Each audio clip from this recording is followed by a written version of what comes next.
I am broadcasting it internationally because you need to know what is going on here, especially in the last 2 days. There has been an independent inquiry into the handling of COVID, and I'm going to show you the results of that. Now, the point of this video, though, specifically, is that people like me and the protesters who left their house to stand up for human rights deserve not only a public apology and vindication, but all COVID-related fines and COVID-related criminal proceedings need to end now.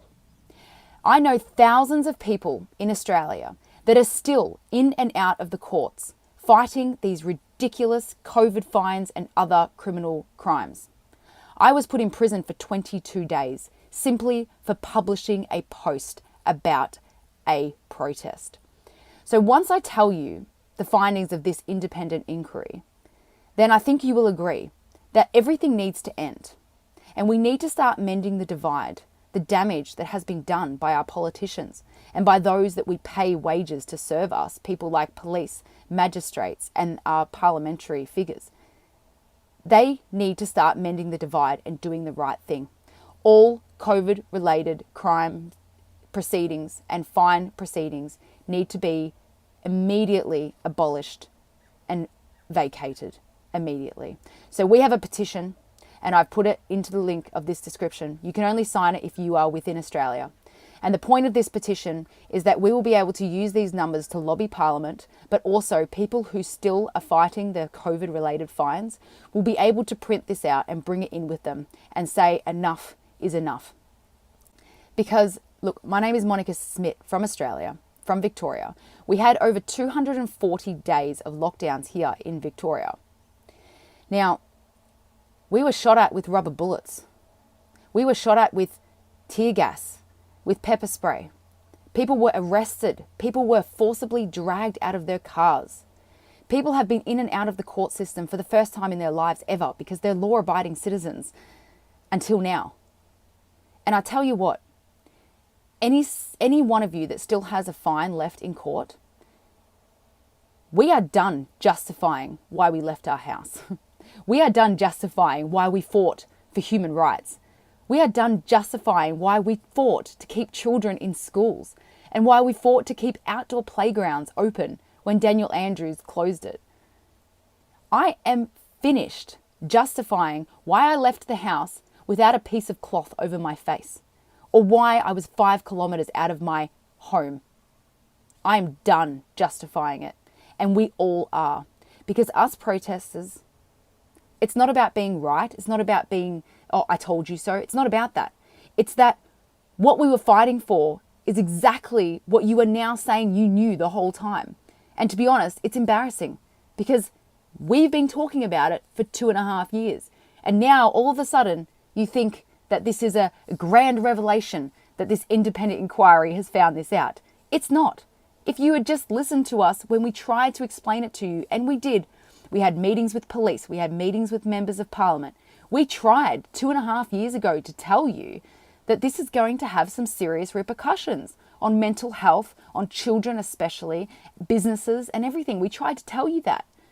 So the heading of the article is Australia's huge COVID lies finally exposed. We knew 2.5 years ago, but that's fine. So the lies have been exposed. Lockdowns were wrong, school closures were wrong, border closures were wrong, and poor people were hurt the most. Of course. This has been done by Peter Shergold, who's previously the most senior public servant in the country and now Western Sydney University Chancellor. The findings are unequivocal. They are damning and they are almost word for word exactly what I and a few other brave souls have been saying from the very beginning of the pandemic. Now, this journalist is a mainstream media journalist, so I'm not sure if he's really been beating the drum of the truth for the entire time like the protesters were, but anyway, I'm not sure. The mass shutdown of schools on the basis of no evidence whatsoever. Yes, we asked for that evidence too, and we never got it. Yep, we know. In regards to lockdowns and border closures and other restrictions, it found that they effectively were inhumane. Yes, that's why we were protesting. And yet anyone who disagreed with them were hounded with such ferocity. So what are the consequences for those who caused so much harm and fueled the economic and social crisis we are now facing, while savagely attacking anyone who questioned them? It is time for us to start mending the divide. It is time for the people whose wages we pay, the police, the magistrates. It's time for us to start forgiving each other. It's time for us to not let the government dictate how we feel about each other. Families have been divided. Homes have been broken apart. Children are going through so much mental disorder at the moment. And it is time for us to recognize that it wasn't our fault. But we were impacted by the government's decisions. So how about we start being Australian again and we start uniting again, because we all want the same thing. We just want to live our lives and we want our children to live their lives too. So let's move on from this. Let's mend the divide and let's be Australians again. There is still time to make up for this.